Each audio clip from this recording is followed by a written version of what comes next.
जिया कब तक उलझेगा संसार विकल्पों में, जिया कब तक उलझेगा संसार विकल्पों में। कितने भव बीत चुके संकल्प विकल्पों में, जिया कब तक उलझेगा संसार विकल्पों में।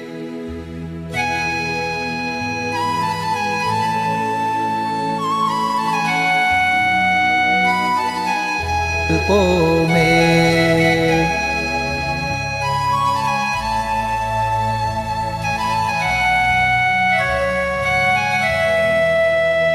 उड़ उड़ कर यह चेतन गति गति में जाता है, रागों में लिप्त सदा भव भव दुख पाता है। क्षण भर को भी न कभी निज आत्म ध्याता है, निज तो न सुहाता है, पर ही मन भाता है। यह जीवन बीत रहा झूठे संकल्पों में, जिया कब तक उलझेगा संसार विकल्पों में।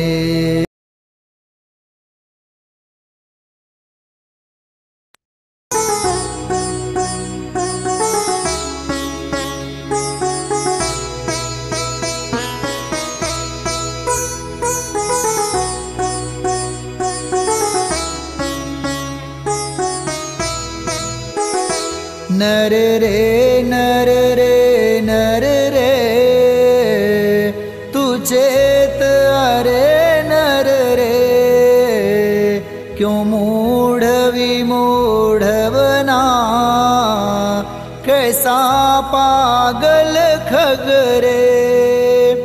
अंतर्मुख हो जा तू निज में निज रस भर रे, पर अवलंबन तज रे निज का आश्रय कर रे। पर परिणति विमुख हुआ तो सुख पल जल्पों में, जिया कब तक उलझेगा संसार विकल्पों में।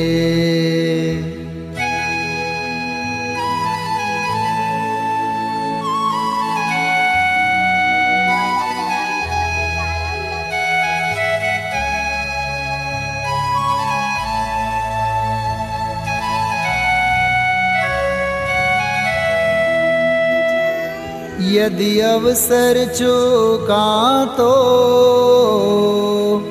भव भव पछताएगा, फिर काल अनंत अरे दुख का घन छाएगा। यह नर भव कठिन महा किस गति में जाएगा।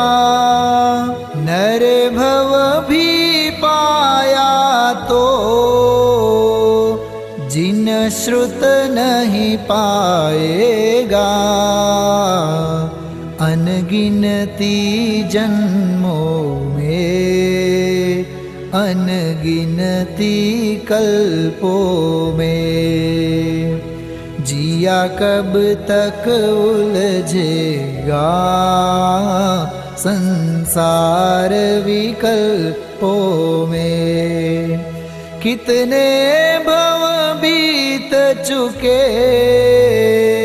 संकल्प विकल्पों में, जिया कब तक उलझेगा संसार विकल्पों में।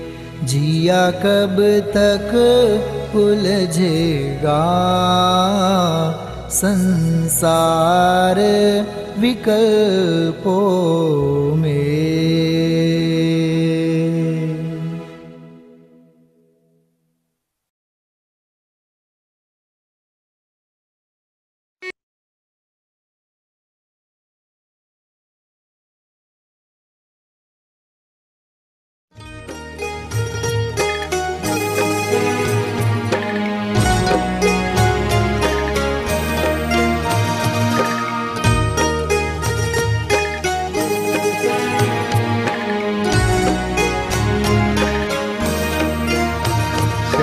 वाद नय षट द्रव्य गुण पर्याय और प्रमाण का, जड़ कर्म चेतन बंध का, अरु कर्म के अवसान का।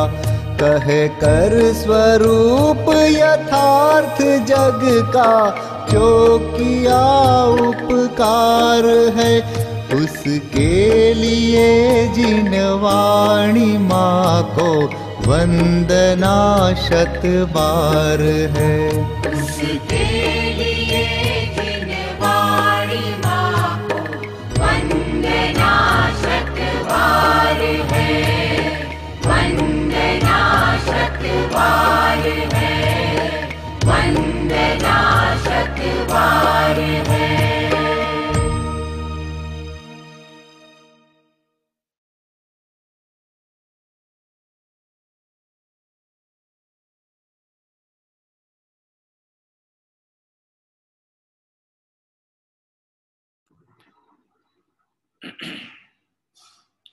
सभी साधर्मी बंधुओं को जय जिनेन्द्र।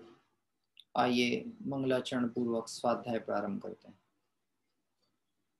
नमो अरिहंताणं नमो सिद्धाणं नमो आयर्याणं नमो वज्रायाणं नमो लोय सवसाहूणम् अरहंत सिद्ध सूरि उपाध्याय साधु सर्व अर्थ के प्रकाशी मांगलिक उपकारी हैं। इनको स्वरूप जान रागते भई जो भक्ति, काय को नमाए स्तुति को उचारी हैं। धन्य धन्य तुम ही से काज सब आज भय, कर जोरी बार बार वंदना हमारी है। मंगल कल्याण सुख ऐसो हम चाहत हैं, हो मेरी ऐसी दशा जैसी तुम धारी है। मंगल कल्याण सुख ऐसो हम चाहत हैं, हो मेरी ऐसी दशा जैसी तुम धारी है।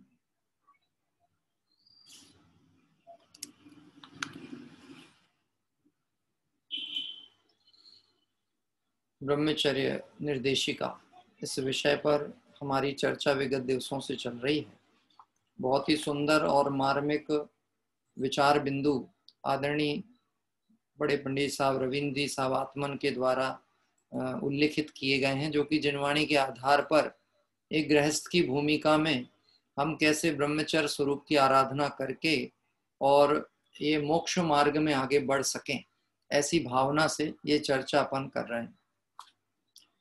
इसमें कल हम जिस विषय पे चर्चा कर रहे थे उस पॉइंट से आगे की ओर बढ़ेंगे, क्योंकि बहुत सारे इसमें लगभग 100 से अधिक पॉइंट हैं। अभी तो हम मुश्किल से 13-14 पॉइंट तक चर्चा कर रहे हैं धीरे धीरे। यद्यपि उसमें भी हम महत्वपूर्ण बिंदुओं की तरफ ज़्यादा आकर्षण कर रहे हैं। बाकी थोड़ा चरणानियोग परक वाली जो चर्चाएं हैं वह ऐसा है, सामान्य तौर पर आप पढ़ के भी समझ सकते हैं। तो हम तो मुख्य बिंदु जो ज़्यादा विचारणीय विषय हैं उसकी तरफ से बातचीत लेके बढ़ते हैं। कल हाँ जी 21वां नंबर था, क्षमा करना, मतलब 20 अपने हो गए थे, 21वें नंबर का हम पढ़ रहे थे। व्रत को लेना और छोड़ना कोई हंसी खेल का काम नहीं है, अतः प्राणों की परवाह न करते हुए व्रतों का निर्दोष पालन करें। व्रत कौन से?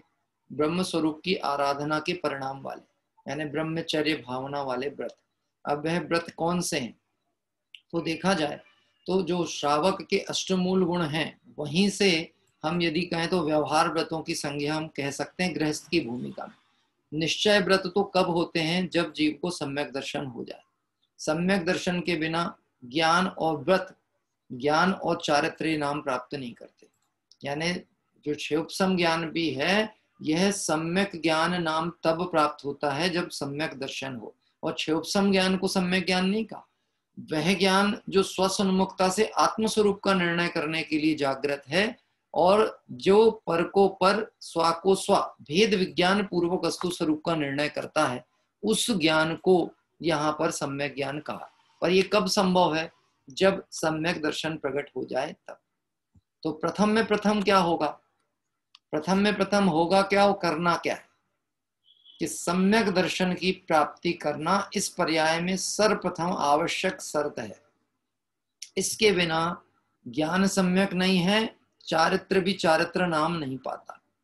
हाँ, और ये सम्यक दर्शन 8 साल से ऊपर के किसी भी उम्र में मनुष्य पर्याय का संगी पंचेंद्रिय हो, पर्याप्तियां जिसकी पूर्ण हो, और जिसके कहना चाहिए देवशात गुरु के श्रद्धान का अंतर परिणाम जगता हो, ऐसा कोई भी जीव सम्यक दर्शन का पात्र है।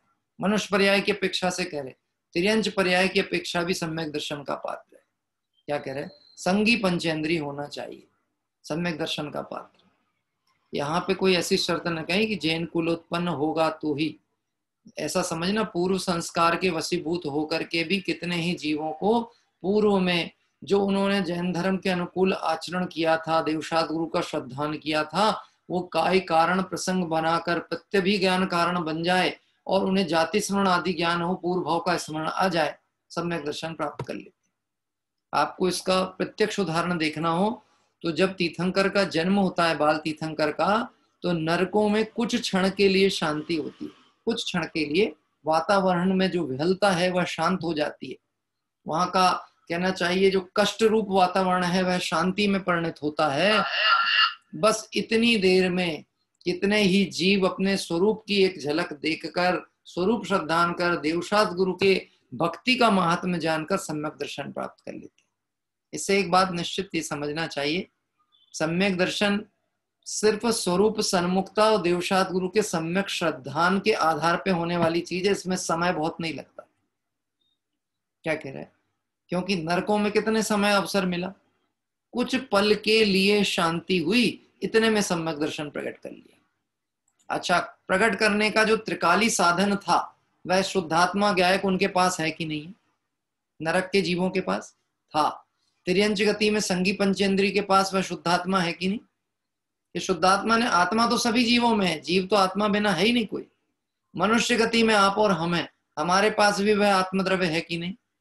अरे हमारे पास शब्द बोलने से ऐसा लगता है मानो कोई एक थर्ड पर्सन या सेकंड की बात करें। हमारे पास मतलब मेरे पास सीधी बात करें तो मैं कौन हूं? मैं जीव हूं, मैं आत्मा हूं, मैं कोई और की चर्चा थोड़ी ना कर रहा हूं। तो मेरे पास में है तो मुझे सम्यक दर्शन हो सकता है कि नहीं? ये हो सकता है, इसमें कहीं कोई शंका करने की अपेक्षा नहीं होना चाहिए। अभी अगला पॉइंट जो हम इसके बाद पढ़ेंगे, एक पॉइंट के बाद में, उसमें यही बात आने वाली है, तब उसकी चर्चा करेंगे। देखिए, तो व्रत नाम कब प्राप्त होते हैं कि जब सम्यक दर्शन हो। इसका मतलब ये समझ लेना चाहिए, श्रद्धान की सम्यक्तता से ही व्रतों का पालन और व्रतों का यानी जीवन में ग्रहण ये तभी संभव है जब श्रद्धान सम्यक होगा। इसलिए व्रत को लेना और छोड़ना कोई हंसी खेल का काम नहीं है, अतः प्राणों की परवाह ना करते हुए भी व्रतों को अंगीकार करना चाहिए। क्या है? हंसी खेल नहीं है, भावुकता में लेना नहीं और लेने से डरना भी नहीं, दोनों बात समझना। भावुकता में नहीं लेना कभी, उसको द्रव्य क्षेत्र काल भाव से समझ लेना। ये नियम पालन होगा तो कैसे होगा, करने में कहीं तकलीफ तो नहीं है, यदि है तो पहले वो व्यवधान को हटाया जाए, और व्यवधान सिर्फ एक ही होता है, अपना प्रमाद, और कुछ भी नहीं। हमारे प्रमाद के अलावा कोई दुनिया में बड़ा व्यवहार नहीं है जो हमारे कार्य को रोक सके। हाँ, सिर्फ एक प्रमाद, प्रमाद के कारण अनंत संसार में जीव भटक रहा है। मैं भटक रहा हूं, क्यों भटक रहा हूं? प्रमादी हूं। जो पुरुषार्थी थे, जो श्रमण थे, जो श्रम से भयभीत नहीं थे, जो आत्म पुरुषार्थ का श्रम कर सकते थे, वो आज सिद्धालय में। और जो भयाक्रांत हैं, जो पुरुषार्थ के प्रति प्रमाद रखते हैं, जो स्वरूप का निर्णय करने से घबराते हैं, ऐसे जीव संसार में। किसकी बात चलती है? मेरी। हाँ, तो हम संसार में हैं कि हम मुक्त हैं? कि बोले अभी वर्तमान में संसार में है, लेकिन मुक्त हो सकते हैं कि नहीं हो सकते? तो बिल्कुल निश्चित हो सकते हैं। कैसे हो सकते हैं? सम्यक श्रद्धाधारी पुनि सेवहु सम्यक ज्ञान। सबसे पहले श्रद्धा की सम्यक्तता होनी चाहिए। श्रद्धा की सम्यक्तता मतलब श्रद्धान में वस्तु स्वरूप अनुसार निर्णय बैठना चाहिए। कैसा वस्तु स्वरूप है, क्या है? 7 तत्व। तत्व कितने होते हैं? 7 हैं। द्रव्य कितने होते हैं? 6। पाप कितने होते हैं? 5। परमेष्टि कितने होते हैं? 5। कषाय कितनी होती?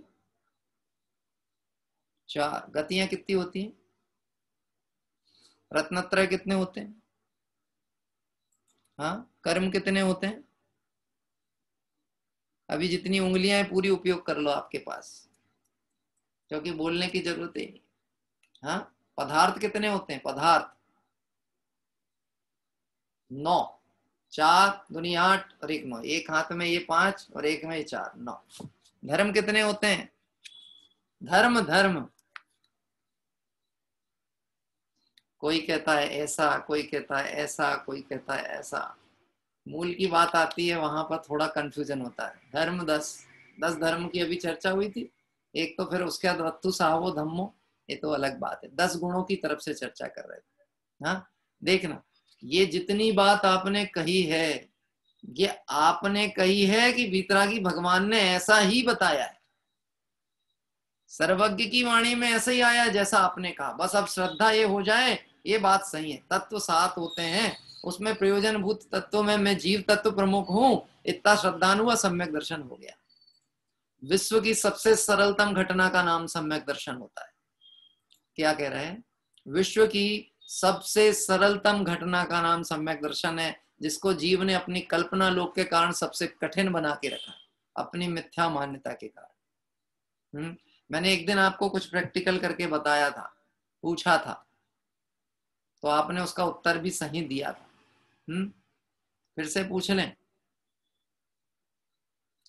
ये क्या है? क्या है? पेन। ठीक है, कौन सा कलर है? कलर कौन सा है? ब्लू। ठीक है, ब्लू कलर है, पेन है और ब्लू कलर का पेन है। आपसे मैं पूछता हूं, आपने जो उत्तर दिया ब्लू कलर का पेन, ये सही है कि गलत है? अभी पदार्थ की अपेक्षा ही से बोलना है, इसका जो नाम रूढ़ है उस हिसाब से ही बात करना। ठीक है, अभी बहुत तर्क वितर्क में नहीं जाना। मैंने बताया ना, सम्यक दर्शन विश्व की सबसे सरलतम घटना का नाम है। हम उसको कठिन बनाते हैं, अपना आड़ा तिरछा दिमाग लगाते हैं। अभी मालूम हम क्या लगाने वाले थे? ये पुद्गल परमाणुओं का स्कंद भी तो हो सकता है ना पंडित जी, इसको क्या कहेंगे? ये तो पुद्गल की पर्याय है। अभी तो सीधी सीधी बात करो कि ये पेन है और ये पेन के रूप में प्रसिद्ध वस्तु है और इसका वर्ण जो है वो नीले रंग का है। इतना जानना और इतना श्रद्धान में आना, इसको आप पेन ही कहोगे, इसको आप चम्मच नहीं कहने वाले। हाँ, कि मैं कहूं आपको चक्रवर्ती का वैभव मिलेगा, आप इसको चम्मच मान लो, कह तो सकते हो लोभ में, पर मान सकते हो क्या? हाँ, मान सकते हो? नहीं मानने वाले। क्यों नहीं मानने वाले? कि कैसे मान लें? जब पेन है तो पेन को पेन मानेंगे ना। तो बोलो, पेन के संबंध में आपका श्रद्धान कैसा है, दृढ़ है कि नहीं है? हाँ, बस इस कला का प्रयोग आत्म श्रद्धान में लगाना है। इतना सरल काम है सम्यक दर्शन।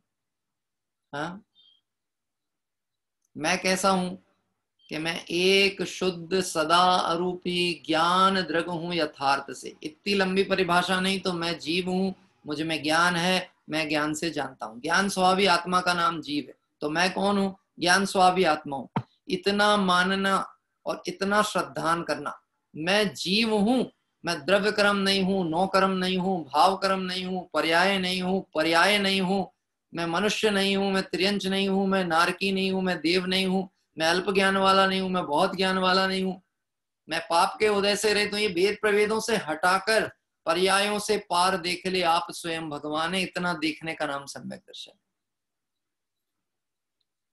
और जिसके सम्यक दर्शन है उस जीव के व्रत पलते हैं, सहज पलते हैं। मालूम क्या लिखा है? यद्यपि दृष्टांत तो बहुत खतरनाक टाइप का है, लेकिन जिनवाणी में लिखा है इसलिए मुझे कहने में कोई बहुत डर नहीं लगता।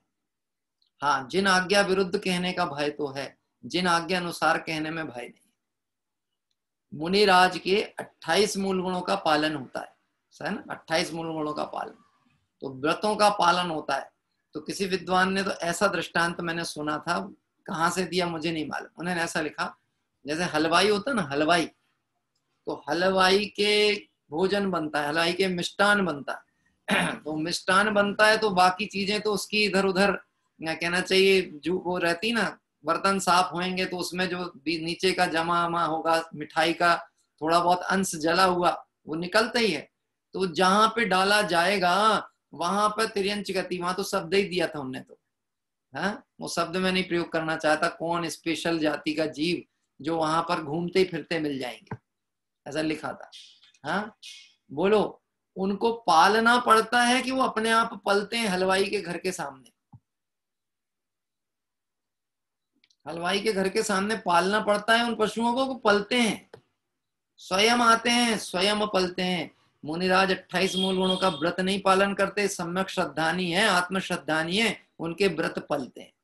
बड़े पंडित साहब ने इसको बहुत सॉफ्ट उदाहरण से बताया और नरम उदाहरण, मतलब ये उदाहरण कई लोग उदाहरण को गलत ना पकड़े इस दृष्टिकोण से। तो उन्होंने क्या कहा, जैसे बच्चा अपनी माँ के गोद में पालना पड़ता है कि पलता है? बच्चा माँ की गोद में पालना पड़ता है कि पलता है अपने आप? हाँ, अपने आप पलता है कि पालती है माँ? तो मैं पूछता हूँ कैसे पालती है? अगर आपसे पूछें पालती है तो कैसे पालती है, बोलो क्या पालती है?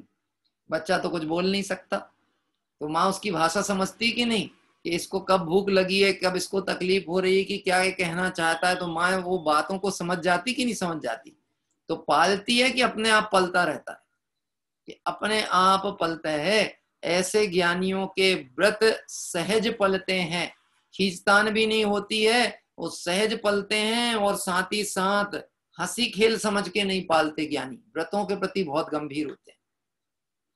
क्या देखो दिगंबर मुनिराज 28 मूल गुणों का पालन ही नहीं, 18,000 सील के दोष को गंभीरता पूर्वक पालन करते हैं, हंसी खेल नहीं। आपको क्या लगता है मुनिराज की जो मर्यादा है, उस मर्यादा को कोई स्त्री पर्याय में कोई तिर्यंच गति की भी स्त्री यदि उल्लंघन कर दे तो मुनिराज उसका प्रायश्चित अंगीकार करते हैं? यदि ये नियम है कि 7 हाथ दूर रहेगी स्त्री, और कदाचित कोई स्त्री अज्ञानतावश निकट में से पहुंच जाए, छुए नहीं, वो 7 हाथ की दूरी से निकटवर्तता उनको दिख जाए, तो वो उसका प्रायश्चित अंगीकार करेंगे, आहार त्याग देंगे, व्रत अंगीकार करेंगे, उसका प्रतिक्रमण करेंगे। ये सब क्रियाएं दिगंबर मुनिराज करते हैं, हंसी खेल नहीं है व्रत लेना। हाँ, कल अपनी बहुत सामान्य चर्चा में बात हो रही थी, हमारे बाह्य लक्षणों में 3 लक्षण गिने गए हैं, रात्रि भोजन त्याग, छने पानी का नियम, प्रतिदिन देव दर्शन। ये नियम हम ले सकते हैं कि नहीं?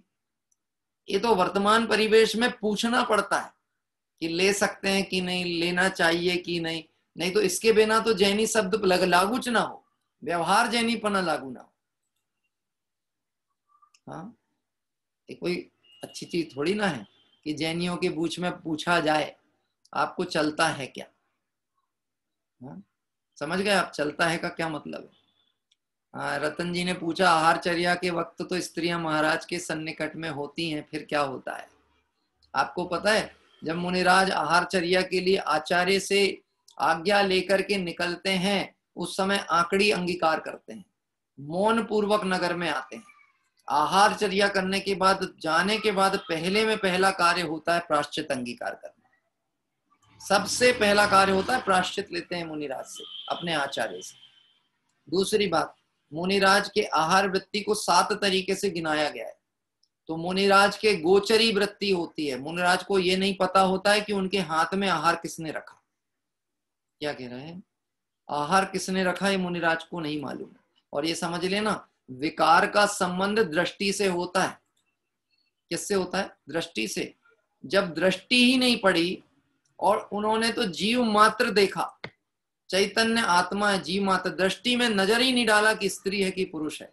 जब दृष्टि नहीं पड़ी तो विकार होने का भाव नहीं। दूसरी बात, मुनिराज के इतने स्वरूप और संयम आराधना का बल होता है, उन्हें वह परिणाम विकार का कारण नहीं बन सकता। मैंने आपको उदाहरण बताया था ना, जिनसेन आचार्य ने प्रथमान योग में क्या कहते हैं, अपने मरु देवी का वर्णन किया, माता मरु देवी का श्रृंगारिक वर्णन किया है। और जब वह वर्णन आप पढ़ेंगे तो उस समय की बात है, बहुत पुरानी बात है, जब ऐतिहासिक चर्चा मैंने कहीं देखी, उसमें लिखा था कि कहीं ये जिनसेन आचार्य ब्रह्मचर्य से शिथिल तो नहीं हो गए, ऐसा लोगों को शंका होने लगी। क्या पढ़ के? मरु देवी का वर्णन पढ़ के। किसका वर्णन कर रहे हैं वो? तीर्थंकर की माँ का है, रानी। क्या कह रहे हैं? त्रिभुवन पूज्य माता है। तो क्या, अच्छा मैं आपसे पूछता हूँ, तीर्थंकर की माँ सुंदर होती होगी कि नहीं होती होगी? हाँ? क्या कहते हैं आप? सुंदर होती होंगी कि नहीं तीर्थंकर की माँ? जिस बाल तीर्थंकर के मुख की शोभा को देख के सौधर्मेंद्र 1008 नेत्र बनाता है, आपको पता है? एक माता पिता गोरे होते हैं तो बच्चों का भी वर्ण कैसा आता है? वो गोरे बच्चे होते हैं। तो जो इतना सुंदर बालक है, बाल तीर्थंकर के रूप में जन्मा है, तो उसके माता पिता कैसे होते होंगे? वो भी तो सुंदर ही होते होंगे। तो सुंदर को सुंदर कहना, सुंदर को सुंदर बताना, इसमें कहाँ अश्लीलता है? अश्लीलता तो वहां पर हो जाती है जब सौंदर्य पे विकार को जोड़ लिया जाए। मैं आपसे एक पूछता हूं बात, किसी भी बच्चे से पूछना, छोटे बच्चे से पूछना, तुम्हारी माँ कैसी है? सुंदर है, काली है, कैसी है? हाँ नरेश जी, आपकी माँ कैसी है? सभी की माँ सुंदर ही होती है ऐसा नहीं, मैं तो आपकी पूछता हूँ, आपकी माँ कैसी है? हाँ पता है, हमारे यहाँ पे अभी मेरे मौसियां भी बैठी हैं इधर पे, स्वाध्याय में मौसी भी बैठी। ये सब में सबसे गोरी कौन थी मालूम? कौन थी बताओ? बुरा नहीं मानेंगी, वो बैठी लो, मैं अभी आपको हाथ कंगन को आरसी क्या, पढ़े लिखे को फारसी क्या, अभी कहो तो मैं आपको अभी बुलवा दूं सबके सामने। हाँ ये हमारी गुना में बैठी है, हमारी मौसी हैं, मेरी माँ से छोटी वाली। हाँ ये है, वो अभी ऐसा इशारा कर रही थी, तुम्हारी माँ, तुम्हारी माँ। क्या कह रहे हैं? अब मैं आपसे पूछता हूं कि मेरी माँ सुंदर है, गोरी है, ये मुझे कहना पड़ता है कि मेरे अंदर बैठा हुआ है?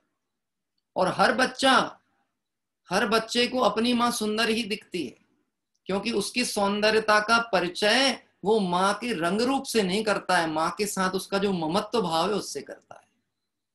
मुनिराज को विकार इसलिए नहीं होता किसी स्त्री के प्रति, क्योंकि वह स्त्री को स्त्री नहीं, भगवान आत्मा देख रहे हैं। ये तो हमारी दृष्टि हम पर्याय से देखते हैं, इसलिए विकार हो जाता है। क्या कह रहे हैं? ये संयम आराधना का बल है, वह स्त्री को स्त्री नहीं देख रहे। हाँ गजब की बात है। आपको यदि ध्यान हो धारण तो पुष्पडाल और कौन थे मुनिराज? पुष्पडाल, एक तो पुष्पडाल और उनके साथ, हाँ नाम बताओ आप। वो जो अपनी कानी स्त्री को छोड़ के आया था, और वो उन्होंने 32 रानियों को छोड़ करके, त्याग करके, विकल्प त्याग करके दीक्षा अंगीकार की। ध्यान में आता है तो मैं बोलता हूँ, अभी देखना किसी ना किसी को याद आ जाएगा इतनी देर में। वज्रबाहु नहीं थे, हाँ आएगा याद। प्रमोद जी याद है नाम? हाँ बताएं। अभी मेरी पत्नी ने बताया वारिसेन मुनिराज, बहुत बढ़िया। हाँ इनकी भाभी मतलब पत्नी जी ने बताया कि वारिसेन मुनिराज, बहुत अच्छा। अच्छा तो वारिसेन और पुष्पडाल ये दो, तो वारिसेन तो दिगंबर भावलिंगी संत 32 रानियों को छोड़कर, राज्यपाट छोड़कर दिगंबर दीक्षा अंगीकार की, है ना। और पुष्पडाल मुनिराज भावुकता में उनके साथ चल पड़े। मुनिराज आहारचर्या को नगर में आए। मुनिराज की शांत सौम्य मुद्रा को देख करके ये अपनी पत्नी से कहते हैं, मैं वन तक मुनिराज को छोड़ के आता हूं, है ना। मुनिराज आहारचर्या के बाद जा रहे थे, पीछे पीछे चला गया। तो मुनिराज थोड़ी ना किसी को साथ में ले जाते हैं, ना लाते हैं। किसी भी चर्या में मुनिराज के साथ में गृहस्थ नहीं दिखेगा, क्या कह रहे हैं। लेकिन मुनिराज के साथ चले गए तो कोई बात नहीं, गए वहां तो मुनिराज अपना सामायिक आदि करके ध्यानस्थ हो गए। ये भी वहीं बैठ गए कि चलो थोड़ी देर बाद बैठेंगे, इन्हीं के नजदीक में बैठेंगे, शांति से बैठे। बाद में मुनिराज को निहारते निखारते और उसके परिणाम बदलने चालू हुए। फिर मुनिराज का थोड़ा संबोधन मिला, उसके परिणाम ऐसे विरक्त हो गए, उसने सोचा घर गृहस्थी तो संसार दुख रूप है, घर जाना ही नहीं, क्या। और वहीं पर वैराग्य भाव अंगीकार करते हुए और दीक्षा अंगीकार करी। अब इधर तो पत्नी बैठी है ना घर पे कि ये तो छोड़ने गए थे, ये कहाँ अटक गए। कौन? पुष्पडाल। अब चले तो गए, लेकिन ना तो घर में बता के आए थे और बस वहां ले ली दीक्षा। बहुत समय तो मुनिराज के साथ रहे, लेकिन एक शल्य मन में रह गई थी कि मैं बिना बताए आया हूं। पत्नी कहीं इंतजार तो नहीं करती होगी, आज भी इंतजार नहीं करती। आया चौमासे का काल। कौन सा काल आया? चौमासे का। अब चौमासे में मुनिराज स्थान क्षेत्र परिवर्तन होता है तो किसी उपवन में, नगर के पास में, वन आदि में पहुंचते हैं। तो उसने, पुष्पडाल ने, जो अपने आचार्य थे वारिसेन मुनिराज, उनसे पूछा कि मेरी भाव ऐसा है, अपन ए नगर के नजदीक में चौमासा करें, क्या कह रहे हैं। तो वो तो मुनिराज तो उसके गुरु है ना, तो समझ सकते हैं कि नहीं समझ सकते कि इसने क्यों चयन किया ये जगह, इसने क्यों मन में इच्छा जाहिर की। हाँ, तो वो बोले काम करो, इस बार इधर नहीं, मैं आचार्य हूं, मैं जहां का विचार है वहां का करेंगे। इन्होंने कहाँ का तय किया? जहां से दीक्षा लेकर के आए थे। कौन? वारिसेन मुनिराज जिस नगर से दीक्षित हुए थे, जिस नगर को छोड़ा था, जहां उनका राज्यपाठ था, उस नगर के पास में। कहानी सबको पता है, मैं मुझे लगता है कि बहुत ही कोई विरला हो जिसे नहीं पता हो। हाँ, गए, आहारचर्या के लिए जाते हैं तो पुष्पडाल मुनिराज भी साथ में जाते। इन्होंने जाकर के और वहां पहुंच के अपने जिस घर में से इन्होंने दीक्षा ली थी वहीं पड़गाहन विधि हो गई। ये कोई प्लान्ड नहीं था, होने वाला था तो हुआ। पहुंचे, माँ सबसे आगे खड़ी है। किसकी? वारिसेन मुनिराज की माँ। मतलब वो भाव, उसी भाव की माँ है, लेकिन अब नहीं है माँ उनके लिए। हाँ, ऐसा कहेंगे कि माँ कहेगी बेटा बहुत दिन बाद तुझे देखा, बहुत अच्छा लगा, और वो भी कहेगा हाँ माँ मुझे भी तुमको देख के बहुत, ऐसा कुछ बोलेंगे? नहीं। क्या उनकी माँ को भी देखो कैसा भाव आया कि वारिसेन भले मेरे पुत्र हैं पर आज मुनिराज हैं, विधि पूर्वक इनको पड़गाहा गया है, आए हैं आज, कहीं इनको कोई राग का विकल्प तो नहीं आ गया। देखो माँ को विकल्प आया, मुनिराज को नहीं आया, माँ को विकल्प आया। तो क्या किया कि पड़गाहन के बाद में 2 चौके रखे, मतलब वो रखे पाटा, एक लकड़ी का पाटा रखा और एक धातु का पाटा, मतलब स्वर्ण पत्र से चढ़ा हुआ पाटा रखा। इतने मात्र से माँ को विकल्प आ गया कि इतने में परीक्षा हो जाएगी राग की धारा है कि नहीं। हाँ, मुनिराज तो कोई धातु के पाटे पे चढ़े ना, तो वो तो लकड़ी के पाटे, इतना हुआ।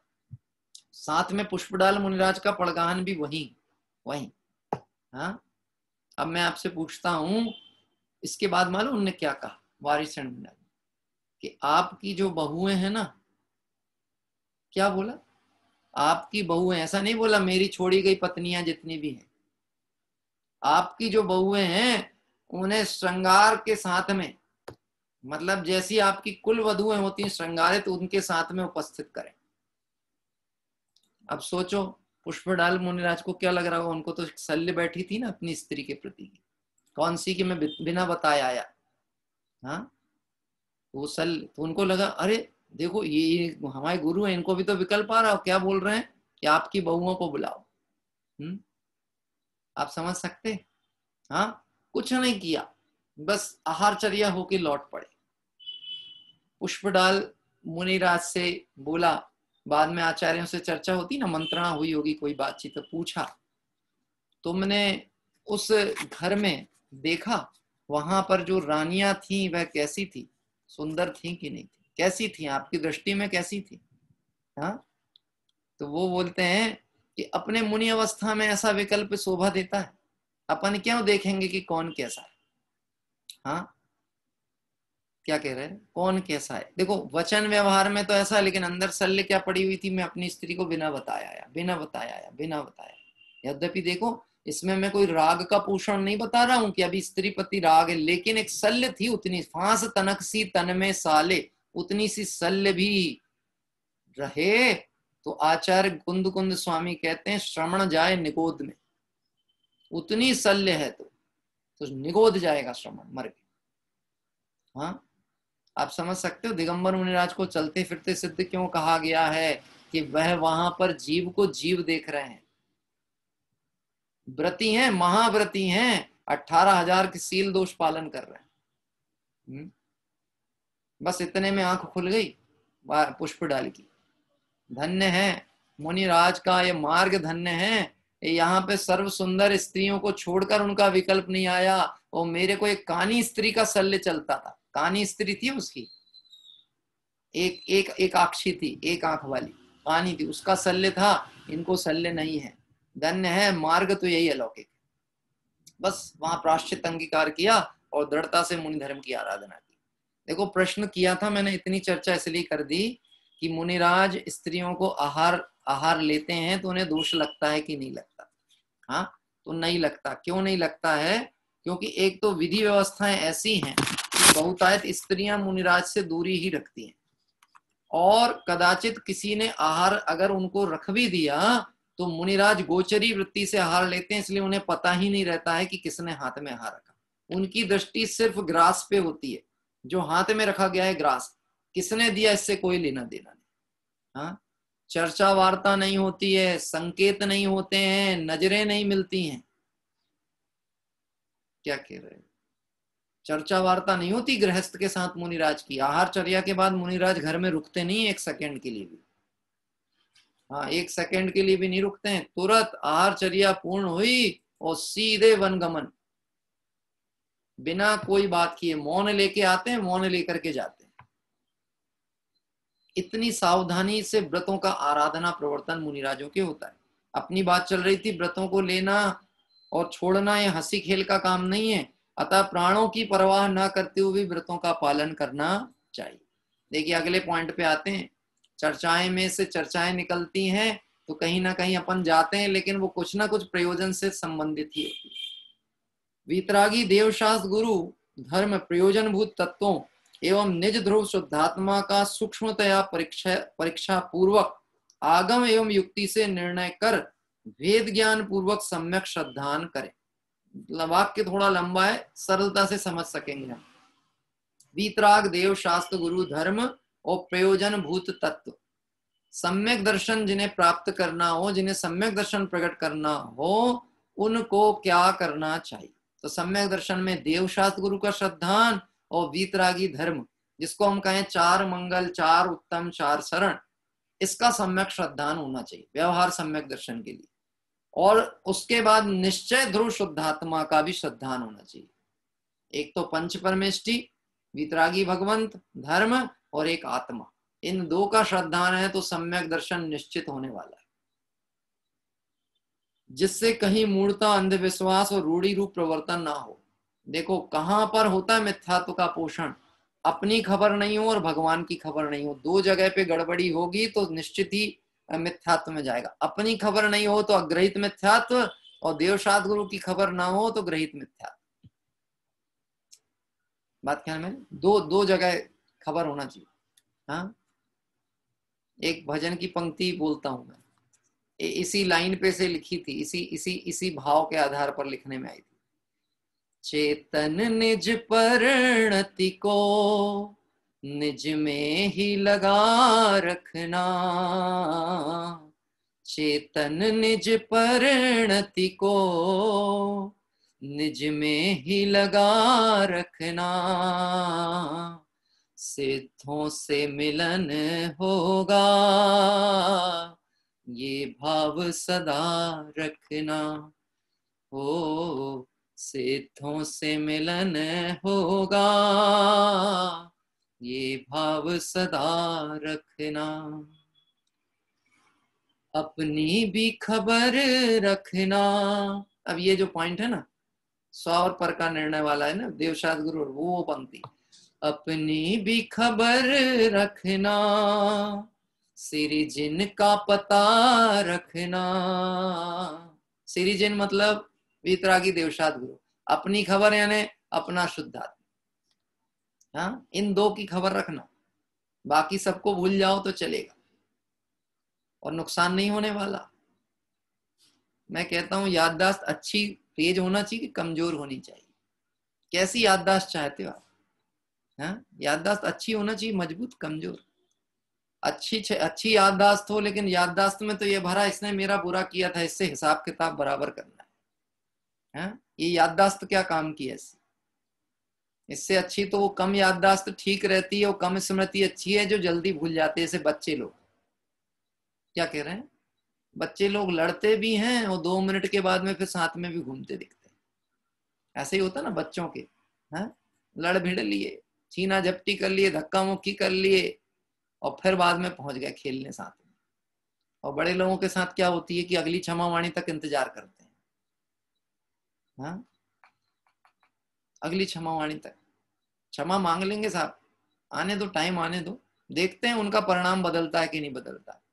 हाँ, हम तो मांग लेंगे, उनका नहीं बदलता तो क्या कर सकते हैं? बोलो आप, बात ख्याल में। बोलो याददाश्त अच्छी चाहिए कि नहीं चाहिए? हैं? सिर्फ 2 की खबर रखना, पंच परमेष्टि की और अपनी, बस। इससे ज्यादा याददाश्त की जरूरत नहीं है। इससे ज्यादा चाहते हो और राग संहित की भूमिका में तो कषाय और विकल्प के अलावा कुछ बढ़ने वाला नहीं।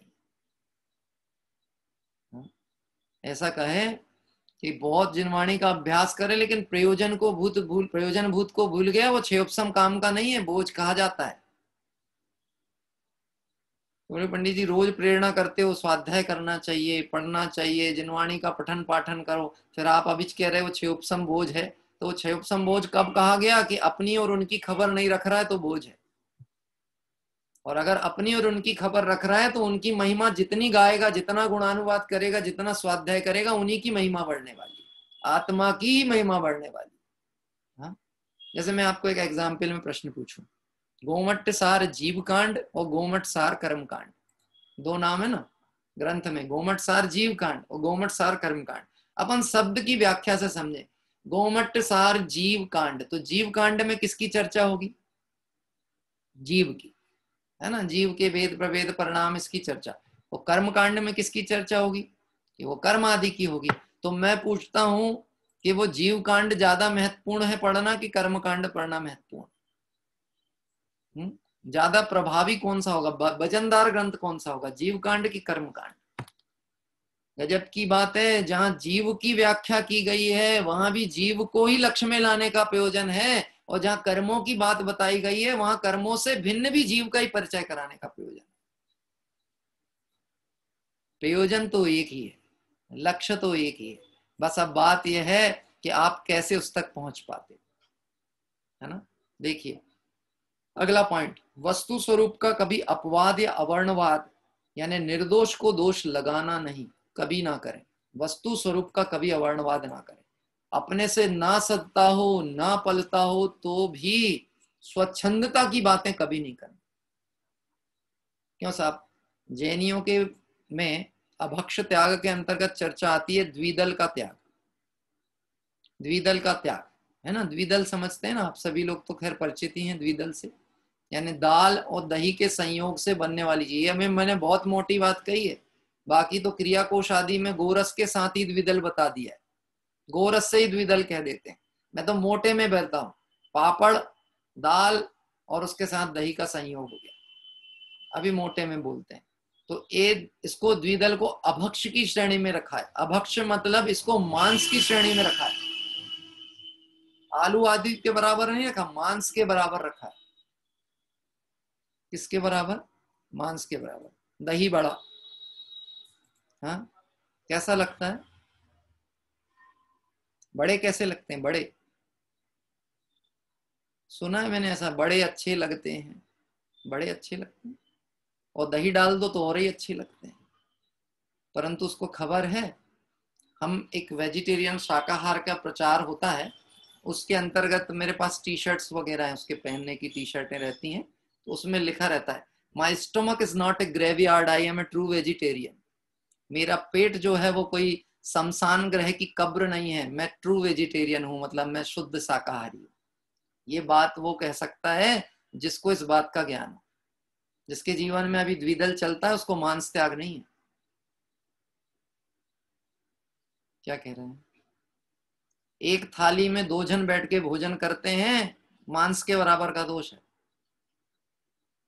दुनिया कहती है प्रेम बढ़ता है, पति पत्नी साथ में खाते हैं तो प्रेम बढ़ता। हाँ, निश्चित प्रेम बढ़ेगा, ऐसा प्रेम बढ़ेगा एक सांस में जाके साथ में जन्मेंगे मरेंगे।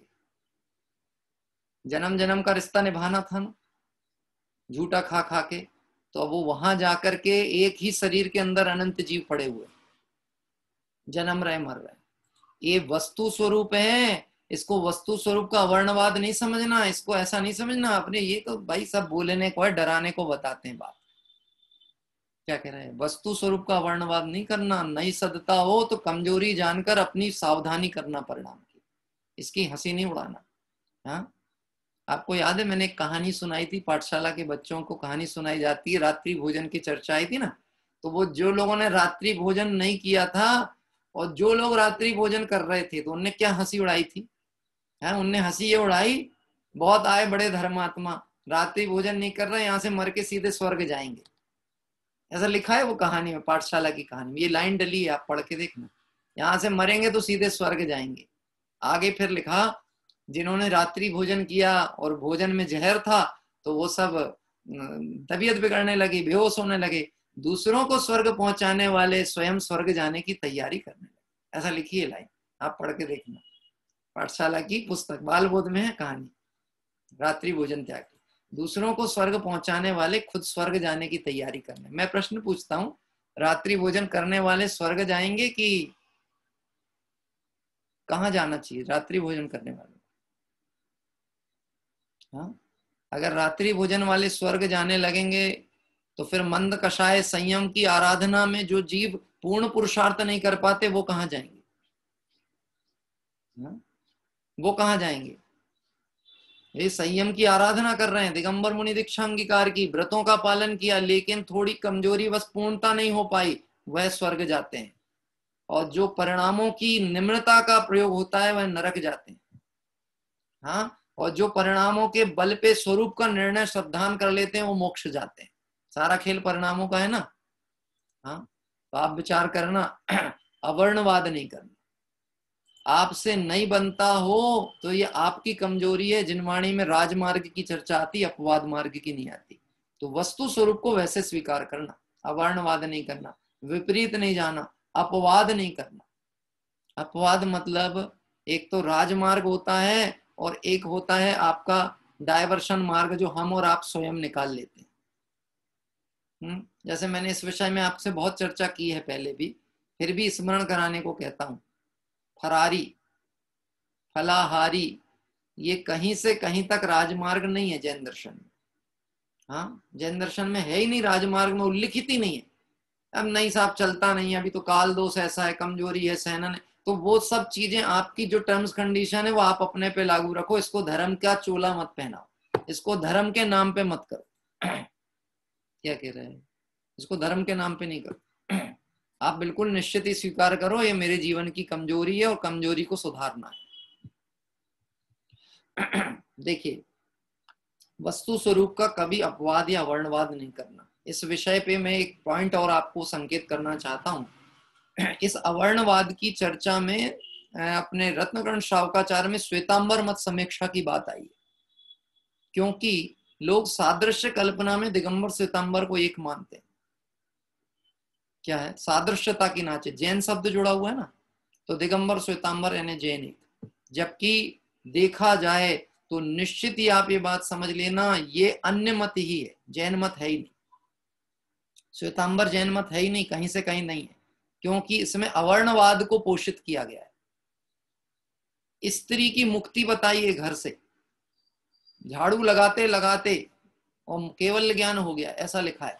मल्लीनाथ को मल्लीबाई बताते हैं, यानी स्त्री पर्याय का बताते हैं। समोशरण में बैठे हुए भगवान को, वीतरागी भगवान को मांस भक्षी बताया है। किसको? समोशरण में वीतरागी भगवान, उनको मांस भक्षी का।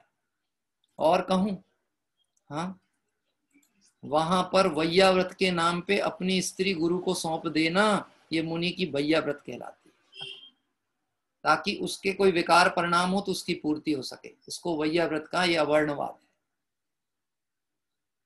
क्या कह रहे हैं? अवर्णवाद है। इस अवर्णवाद को वस्तु स्वरूप नहीं माना जा सकता। लोग ऐसा बोलते हैं, वो हमारी बेटी तो ऐसा है साहब, उसका थोड़ा सा था, वहां पे लगाव था, जैन ही क्यों दिए? जैन को दिए। अच्छा, कौन जैन को दी? वो है ऐसे हैं, सरनेम है, ये है, समझ गए आप? हाँ, वो उनको दिए, जैन के घर में ही गई है। तुम्हें पता ही नहीं जैन कहते किसको। अजैन के घर में ही गई है आपकी बेटी। किसके घर में गई है? अजैन के ही घर में। बोले साहब ऐसे तो बहुत संकुचित होगा, वैसे ही तो जैन समाज बहुत छोटी है, हैं? और ऐसे संकुचित होता गया तो क्या होगा? ये संकोच नहीं है, ये वस्तु स्वरूप का निर्णय है, श्रद्धान है। मैं आपसे एक बात कहता हूं, हाँ, क्वांटिटी चाहिए कि क्वालिटी चाहिए? हमारे साथ एक प्रभात जी हैं, अभी यहाँ दिख नहीं रहे, सिवनी के हैं हमारे, मेरी अच्छी मित्रता घनिष्ठता है, तो उनके साथ कभी होती रहती चर्चा वार्ता। तो ऐसा बोलते थे हम लोग, आओ तो वेलकम। जैसे हमने उनसे बोले तुम जुड़ा करो, हैं? अरे आऊंगा आऊंगा। मैंने कहा आओ तो वेलकम, उन्हीं ने बताया था, मैंने उन्हीं को सुना दिया एक, आओ तो वेलकम और जाओ तो भीड़ कम। क्या कह रहे हैं? आओ तो वेलकम, स्वागत, और जाओ तो भीड़ कम। अब आपसे मैं आप प्रश्न पूछता हूं, यहाँ विचार करना, यहाँ पे तो जीव मात्र को जीव देखने की बात है, यहाँ संकुचता की बात कहाँ है? परंतु वस्तु स्वरूप के विरुद्ध अवर्णवाद को स्वीकार नहीं किया जाता। लौकिक दृष्टांत दे दें तो आपको और स्पष्ट और सरलता से बात समझ में आ सकती है। लौकिक दृष्टांत, आज इस पंचम काल में कोई रावण भी हो तो वो अपनी पत्नी को सीता के रूप में ही चाहता है। वो चाहेगा कि मेरी पत्नी सीता जैसी ही निर्दोष हो, भले स्वयं की प्रवृत्ति बाहर की तरफ भी भागती हो, वो चाहेगा क्या उसकी पत्नी कैसी हो? स्वयं राम नहीं है, प्रवृत्ति उसकी रावण जैसी हो सकती है, बाहर की तरफ भागने वाली, लेकिन चाहेगा क्या? मेरी पत्नी कैसी हो? सीता जैसी हो। छोटा सा दोष चल जाएगा, बाकी तो सब ठीक है।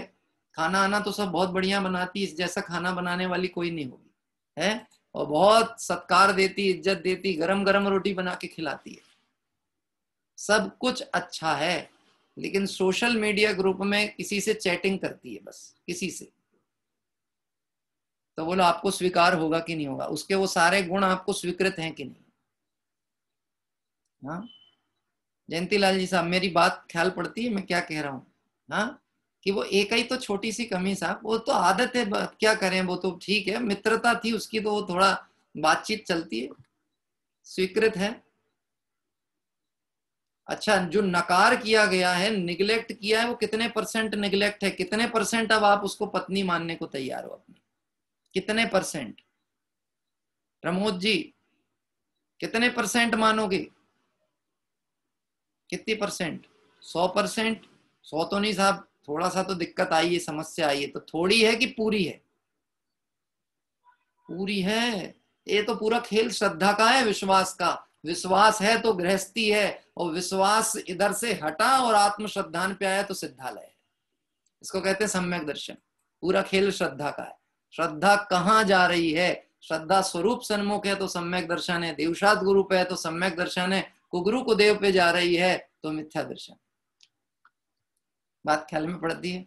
बात तो बहुत सरल है, कठिन तो कुछ भी नहीं है, क्योंकि बात अपने घर की और अपनी बात चलती है, और हम अपने हित की दृष्टि से सुनेंगे तो सरल लगेगी, और इसको क्षयोपम ज्ञान के विषय से सुनेंगे तो फिर बस जितना ऐसा लगा जहां जहां अपना पक्ष पोषण हो रहा है सो अच्छा, और जहां अपने अपने फोड़े को दबाया जा रहा है तो वहां तकलीफ होने लगेगी। देखना, विचार करना। देखिए, बढ़ते हैं आगे। मिथ्या दर्शन, अज्ञान, असंयम, इनके निमित्तभूत कुदेवादि एवं विषयादिक परिग्रह की अनुमोदना भी नहीं करें। किसके कारण से? मिथ्या दर्शन, अज्ञान और असंयम और इनके निमित्त भूत। मिथ्या दर्शन के निमित्त कौन है? कुगुरु कुदेव आदि। असंयम के निमित्त कौन है? जो अव्रती जीव हैं, ये सब असंयम के कारण हैं। ये जितने आपके टीवी कलाकार हैं और जितने भी विषय भोगों में लगे हुए जीव हैं, जो आपके जैन कुल में भी उत्पन्न हुए हैं लेकिन उनको अभी भी राग पड़ा है 5 इंद्रिय के विषयों का, ये सब असंयमी जीव है। और बोलूं थोड़ा सा खरी खरी, हाँ खरी खरी बोलूं कि नहीं बोलूं? जो माता पिता ये कहते हैं अरे अभी तो बच्चे छोटे हैं साहब, ये अभी इतने नियम थोड़ी ना लगाना चाहिए बच्चों को, थोड़ा उनकी जिंदगी उनको जीने दो, ये सब असंयम का पोषण। काय का पोषण है? असंयम का पोषण है। ये असंयम की भावना अपने अंदर भरी थी जो हमने बच्चों पे थोपी है। हाँ संतोष जी कह रहे पंडित जी चिंता नहीं करो, आप तो बोल दो। क्या कह रहे हैं? आप तो बोल दो, चिंता नहीं करो। हाँ क्यों संतोष जी, मेरे ऊपर उपसर्ग आएगा तो आप खड़े रहोगे कि नहीं क्षेत्रपाल पद्मावती बन के? हाँ कि नहीं? गजब की बात है, लोग इस पे भी बहुत तर्क वितर्क करते, साहब उनने ऐसा क्यों बोला, ऐसा क्यों बोला, ऐसा क्यों बोला। निश्चित ही ये बात है, कहीं किसी पे कोई टिप्पणी करने की जरूरत नहीं है, सिर्फ अपना हित जिसमें होता है उसमें बात करें। टिप्पणी करने का मार्ग नहीं है, टोकने का मार्ग नहीं है, रोकने का मार्ग नहीं है, सिर्फ बढ़ने का मार्ग है। किसी पर टिप्पणी करने की जरूरत नहीं। मिथ्या दृष्टि भी है तो वो कुगुरु कुदेव आदि की दृष्टिकोण से हमारे प्रयोजन की सिद्धि के कारणभूत नहीं है, पर हमारे शत्रु नहीं है। क्या कह रहे हैं? हमारे शत्रु नहीं है, हमें कोई नुकसान नहीं पहुंचा रहे, ना हमारे क्या कहते हैं हमारे श्रद्धान को खंडित कर रहे हो। ये तो जिसकी लगन जहां होती वो वहां अटकता है। बोलो मंदिर के बाहर में यक्ष आदि होते कि नहीं होते? होते ना। जिन मंदिर, समोशरण में भी यक्ष तो रक्षा के लिए रहते हैं, मंदिरों के बाहर भी द्वार पे और अनेक जगह। अभी तो आप प्राचीन प्रतिमाएं जो चतुर्थ काल की अपन तीर्थ वंदनाओं में जा रहे हैं, वेदी में, भगवान की वेदी में आजू बाजू यक्ष यक्षिकाएं वगैरह बने हुए। क्या कह रहे हैं? दिखते हैं कि नहीं दिखते? तो बोले उनको देखने से मिथ्या श्रद्धान हो गया क्या? आप देख किसके रहे हो उस पे से निर्णय होता है, आपकी दृष्टि कहां अटक रही है। आप डायरेक्ट कलेक्टर से बात कर रहे हो कि चपरासी को पटाने की कोशिश कर रहे हो, ये सोचना पड़ेगा। और जिसको सही काम कराना होता है उसको अप्रोच की जरूरत नहीं होती, गलत काम वालों को अप्रोच की जरूरत होती है। ये तो बात आप और हम सब अच्छी तरह से जानते होंगे। कोई काम लीगल प्रोसेसर से कराना हो तो प्रक्रिया बिल्कुल निश्चित है, आप फॉर्म भरिए, आवेदन दीजिए, एक समय अवधि के साथ में उस प्रक्रिया से वो काम पूरा होगा। लेकिन आपको वो काम जल्दी करवाना हो तो फिर क्या होगा? हाँ लाइसेंस होता ना, गाड़ी चलाने का लाइसेंस, गाड़ी चलाने का लाइसेंस हो तो 2 तरह से बनता है वो। एक तो जिसको 4 व्हीलर नहीं भी आती है तो भी उसके पास 4 व्हीलर का लाइसेंस हो सकता है। हाँ? अरे 4 व्हीलर तो छोड़ो, 2 व्हीलर नहीं आती और लाइसेंस है उसके पास, ऐसा भी है ना। हाँ? ऐसा भी है कि नहीं? हो सकता कि नहीं हो सकता? प्रक्रिया पता है आपको क्या है प्रक्रिया? बिना सीखे गाड़ी चलाने का लाइसेंस कैसे मिलता है? मैं आपसे सच बात कहूं तो आज हम भी कहीं ना कहीं ऐसा मानते हैं कि काम मेरे विकल्पों से हो जाता है, मैं अपनी व्यवस्था से सब कर सकता हूं, और मैं उन प्रक्रियाओं को अपनाता हूं। मैं आपसे कहता हूं वो जो लाइसेंस देने की जो प्रक्रिया तय की गई है गवर्नमेंट के द्वारा, वो आपकी सुरक्षा की दृष्टि से है। आपकी उम्र, आपकी परिपक्वता, आपकी उस वाहन के संचालन का ज्ञान, ये सब विधि आपको हो तो आप सुरक्षित हो, इसलिए वो नियम है। हाँ? लेकिन हम सोचते हैं पैसों से तो बन जाता है लाइसेंस। तो निश्चित समझ लेना कि जहां पर भी आपने अवर्णवाद का सहारा लिया, जहां पे भी राजमार्ग का अपवाद किया, वहां आप ही खतरे में गिरने वाले हैं, कोई दूसरे का नुकसान नहीं होने वाला। देखना, मिथ्या दर्शन, अज्ञान, असंयम और इनके निमित्त भूत। मिथ्या दर्शन, अज्ञान, अज्ञान शब्द आया था ना, अज्ञान का निमित्त कौन है? तो मिथ्या दर्शन में तो देवशात गुरु के लिया, अज्ञान का निमित्त कौन है? तो ये जो जिनवाणी है, जिनश्रुत है, या जगत के चतुर लोग, क्या कह रहे हैं, जगत के चतुर लोग जो तत्व ज्ञान से तो अनभिज्ञ हैं लेकिन लौकिक चतुराई से भरे पड़े हुए, बिना डिग्री के ढेर डॉक्टर घूमते हैं। अभी आपको कोरोना की वैक्सीनेशन नहीं बनी है, लेकिन आपको चाहो तो अभी आपको ढेर दवाइयां बताने वाले ठीक मिल जाएंगे, आपको अभी बता दें, अरे आप हमारी गारंटी लो, आपको हो जाए ना। मेरे पास 3-4 लोगों के फोन हो चुके हैं, आपको तकलीफ हो मुझे तुरंत बताना, मेरे पास दवाई है सुरक्षित। हाँ क्या कह रहे हैं आप, तो बता देना मेरे पास दवाई। मैं आपसे प्रश्न पूछता हूं कि ये जो ज्ञान और चतुराई का प्रयोग हम करते हैं, इसका थोड़ा हिस्सा भी आत्मार्थ में लगा लें तो कहां के कहां पहुंच जाए। ऐसा ही है ना, तो देखना, थोड़ा विचार करना। अज्ञान का कारण कौन है? हम अपने ज्ञान स्वभाव को दृष्टि में नहीं लेते हैं, विषय भोगी जीवों की सलाह लेते हैं, उनसे पूछते हैं राजमार्ग क्या है, सही मार्ग क्या है, उनसे कभी राजमार्ग मिल सकता है? हाँ, मैंने एक बात कही थी आपको, वो बात फिर से दोहराता हूं आपके सामने। वकील कौन सा अच्छा है? जो ये सलाह दे आपको कि केस मत लड़ो, शांति से घर पे रहो, लड़ने से कुछ नहीं मिलने वाला है, आपसे समझौता करोगे ज्यादा खुश रहोगे, ये वकील अच्छा कहलाएगा? कि जो आपसे कहे तुम तो केस लेके आओ, चिंता नहीं करो, देखो मैंने इतने लोगों को निपटा दिया, तुम तो केस लेके आओ। आप कौन सा वकील पसंद करोगे? जो आपकी कषाय का पोषण करे, जो आपकी कषाय ठंडी कर दे? कौन सा वकील अच्छा है? कौन सा वकील अच्छा है? जो आपकी कषाय पोषित करे, जो आपसे कहे कि अरे तू चिंता नहीं कर, तूने जो सोचा उससे ज्यादा मैं दिलवाऊंगा। आपको तो यही अच्छा लगेगा ना। उन्हें दम से कही है बात, दम से कही है, आप चिंता नहीं करो, बहुत बढ़िया वकील है साहब। हाँ, और एक वकील ने सलाह दे दिया, देखो आपसे मैं कह रहा हूं आप निर्णय करना। डॉक्टर के पास पहुंचा, एक डॉक्टर तो कहता है कोई बात नहीं, आप तो इनको एडमिट करो, ट्रीटमेंट चालू करो, कोई दिक्कत नहीं। और एक दूसरा डॉक्टर है, वो जाते से उसने देखा, चेक किया, और वो बोलता है ये पेशेंट मेरा नहीं है, और मैं आपको परामर्श दूंगा, इनको घर ले जा लो, व्यर्थ में पैसा और समय खराब मत करो। बोलो सही डॉक्टर कौन था? पहले वाला कि दूसरा वाला डॉक्टर सही था? दूसरा डॉक्टर। पर हमको अच्छा कौन लगेगा? जो हमें अज्ञानता में रखे, हमें वो प्रिय है। जो हमें ज्ञान करा दे उससे डरते हैं, उससे भागते हैं। जो सच्चा ज्ञान कराए उसको डर लगता सब छूट जाएगा, घर गृहस्थी छूट जाएगी, परिवार छूट जाएगा, ऐसे तो वैराग्य आ गया तो हो गया काम, फिर तो घर गृहस्थी कैसे चलेगी? अभी तो हमारे बल बच्चों की शादी हुई, साल भर नहीं हुए, दीक्षा ले लिए तो क्या होगा? मैं कहता हूं बुरा होगा कि भला होगा?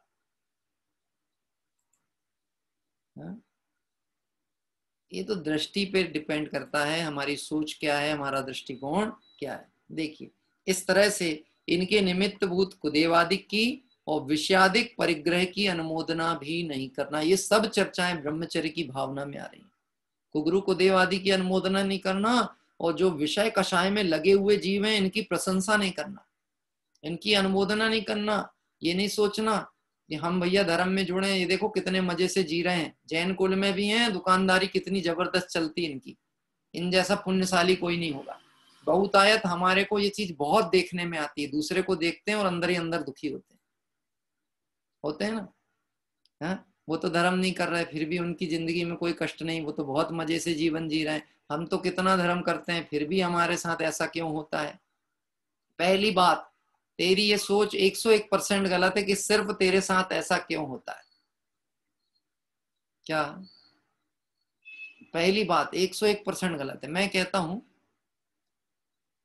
कि अपने पुत्र अपने अनुकूल निकलेंगे ये हर व्यक्ति चाहता है, और इस हिसाब से ही हमने पूरा जीवन उसके शिक्षा में, उसकी व्यवस्था में संचालित किया।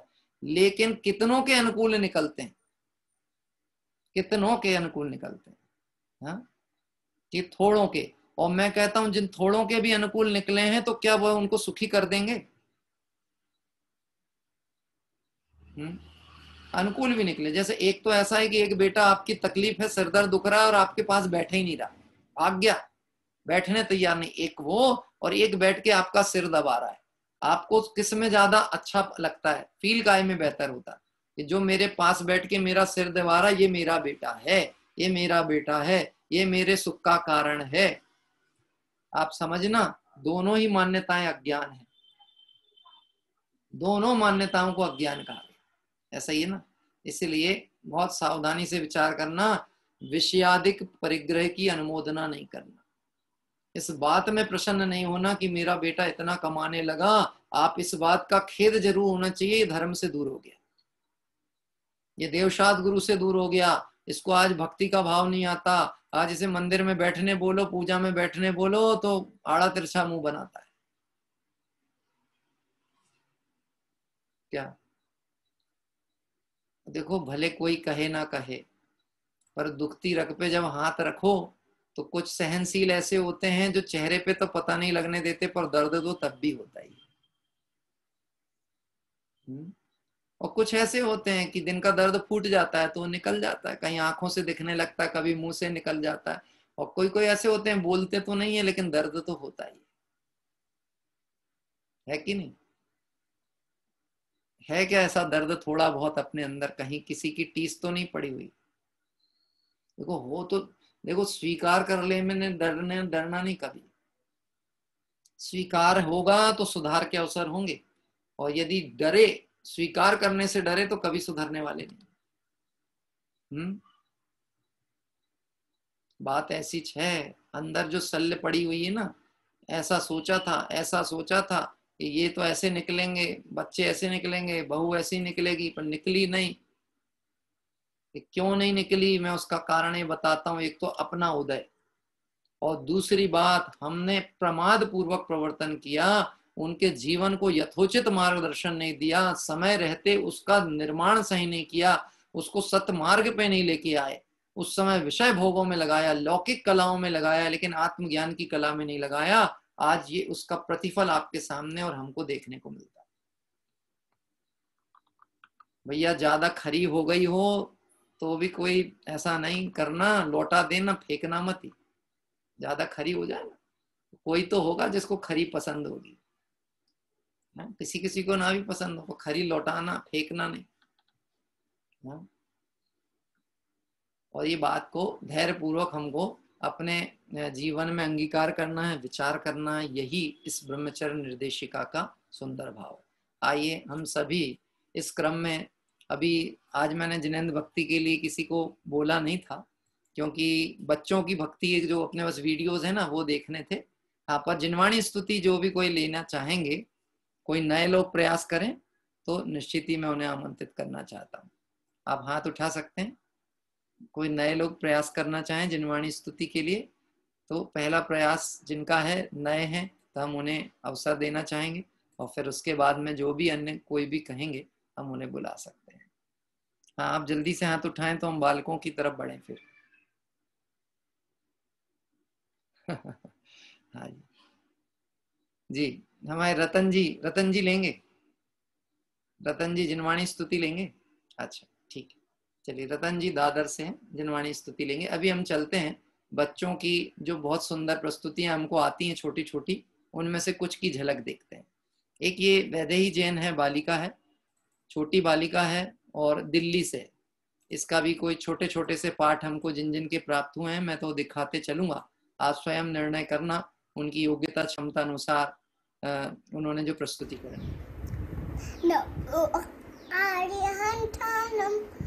नमो सिद्धानम, नमो आर्यानम, नमो जयानम, नमो लोसवसानम, नमो ऐसम पंचनमुखारो सर्वपापनाशनम, मंगलानां च सर्वस्य नमः वे मंगलम। पश्चिम कीच भक्तांबर प्राणम तमोनि मणि प्रपानम तोतिकम तलतु पापनम विधानम समर्पणम मजन आदयुगम युगादा वालंबन चले पतितान। अच्छा, बोलो मांगतू पुराण की जय, बोलो महावीर भगवान की जय, बोलो पारसनाथ भगवान की जय, बोलो 24 तीर्थंकरों की जय। बहुत अच्छा। एक छोटी बालिका वैदेही जिसके द्वारा भी हमने यहाँ पर देखा। आइए एक दो और बालकों के छोटे छोटे से हैं, 1-1 मिनट के अंदर के पाठ हैं और अच्छा प्रस्तुतिकरण बच्चों ने दिया अपनी योग्यता के अनुसार। बहुत छोटी उम्र के बालक हैं लेकिन प्रयास कर रहे हैं। निश्चित ही इन बालकों के द्वारा जो प्रयास हो रहा है इनमें जो त्रुटि होंगी इनको हम अभी सुधरवा सकेंगे तो बहुत अच्छा होगा। जैसे अभी इस बालिका ने भी डमुकार मंत्र उच्चारण में कुछ त्रुटि की, परंतु मैं यही देखना चाहता था कि ये बालिका की त्रुटि है तो ये पेरेंट्स इस पे ध्यान दे पा रहे हैं कि नहीं, क्या कह रहे हैं? वही उसने बोला, उस तो उसकी योग्यता उतनी, पर आपको ध्यान में आया कि नहीं इसने गलती क्या की?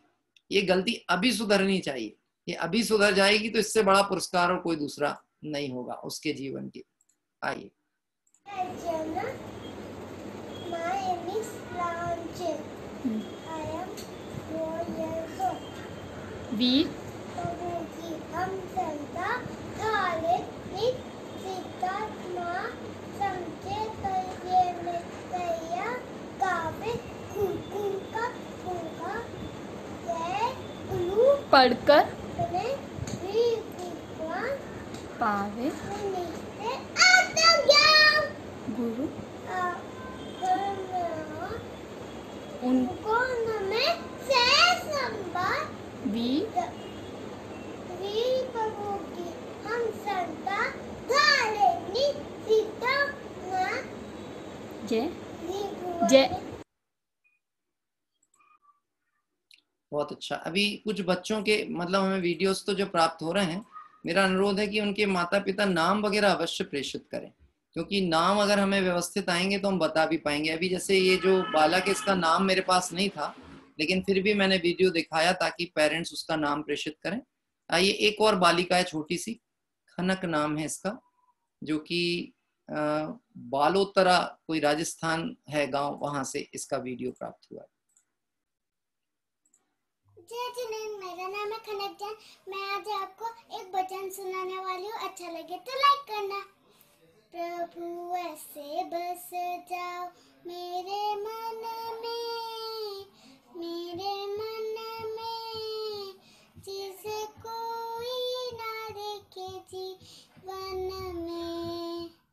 जैसे दूध में माखन होता है, जैसे दूध में माखन होता है, जो दिखाई किसी को न देता है।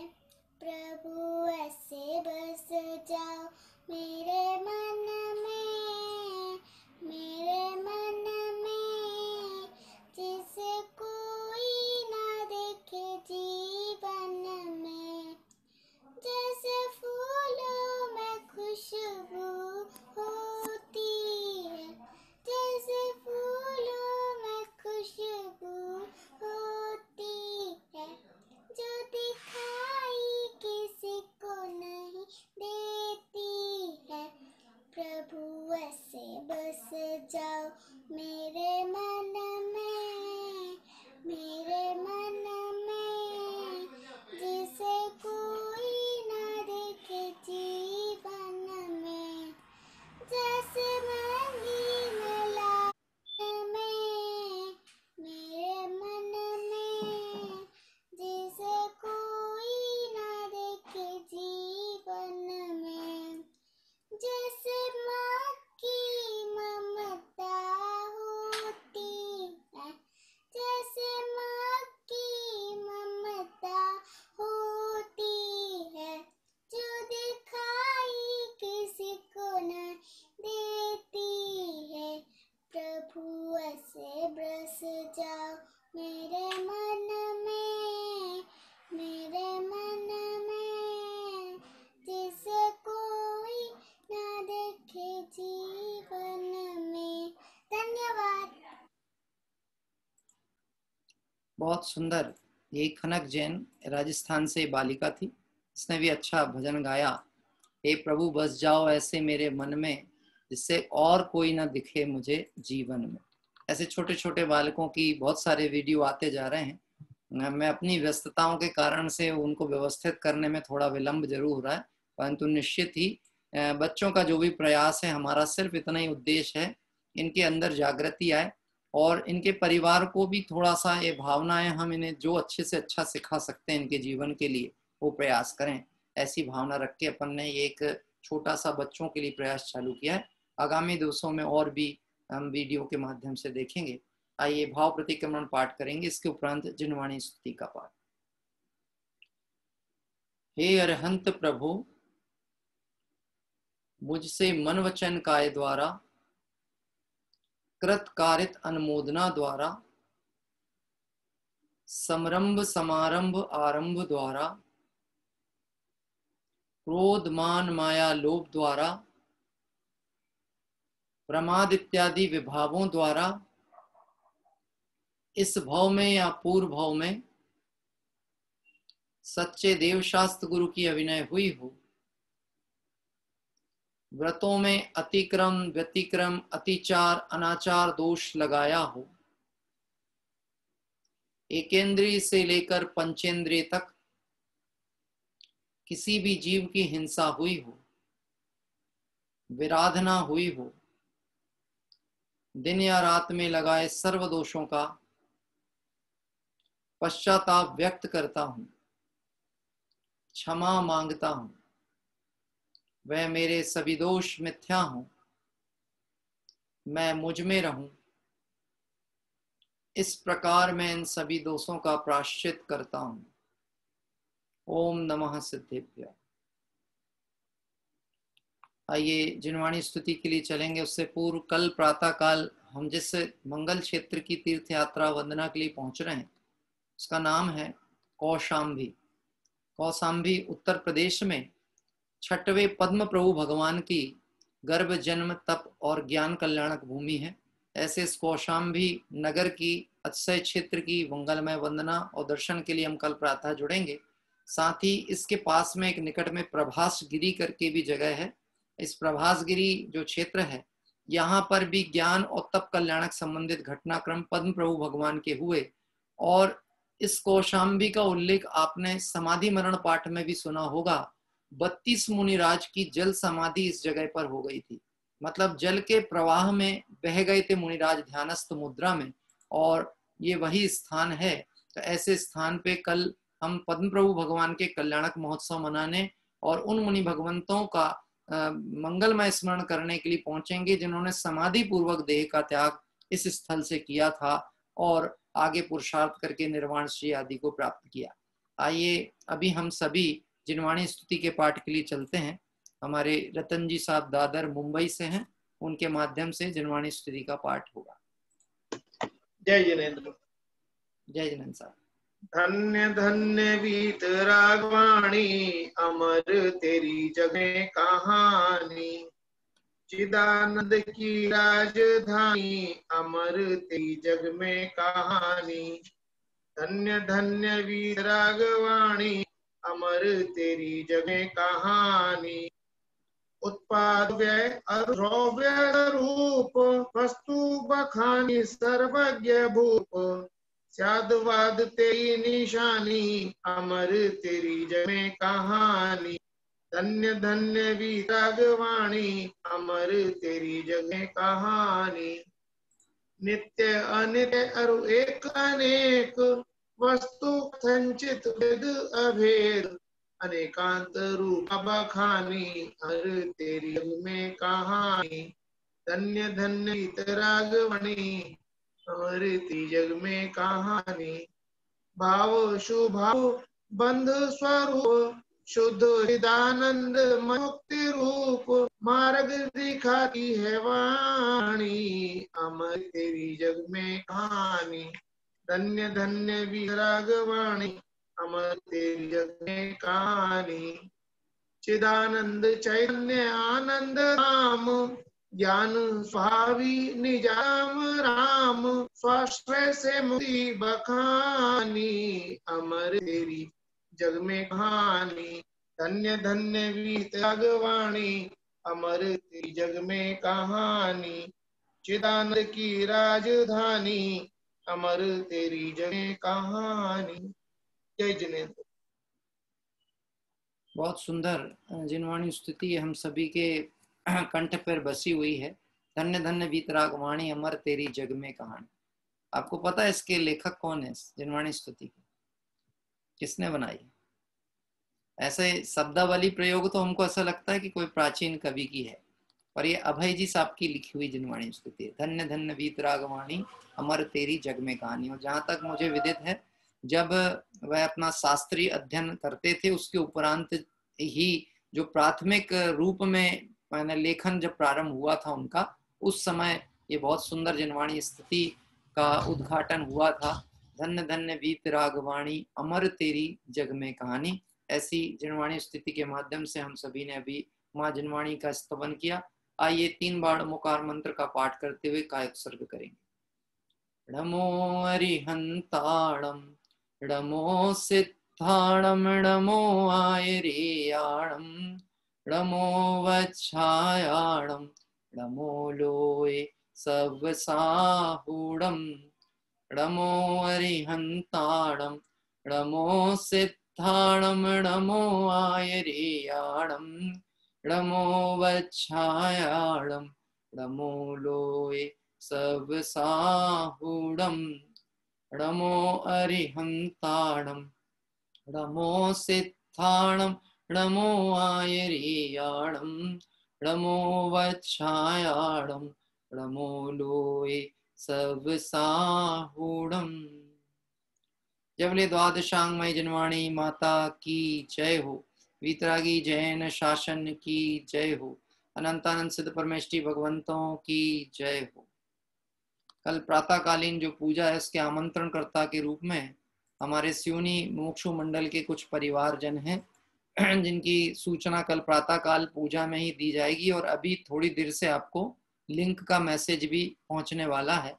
तो लगभग आप सबको तो प्रतिदिन का गतिविधि पता ही है, इसलिए 7:25 पर हम सभी कल सुबह इस पवित्र क्षेत्र पर पद्म प्रभु भगवान के कल्याणक महोत्सव की इस कौशाम्बी नगरी में पहुंचेंगे और वहां के प्राचीन मंदिरों के और जो वहां पे नदी के तट पर प्रभास गिरी आदि क्षेत्र है उसके दर्शन का लाभ प्राप्त करेंगे। इसी मंगल भावना से ये ब्रह्म स्वरूप की हमारी आराधना मंगलमय हो, सफल हो और हम सभी अपने स्वरूप का निर्णय कर अल्पकाल में मुक्ति को प्राप्त करें। इस भावना से विराम लेते हैं। सभी साधर्मियों को जय जय।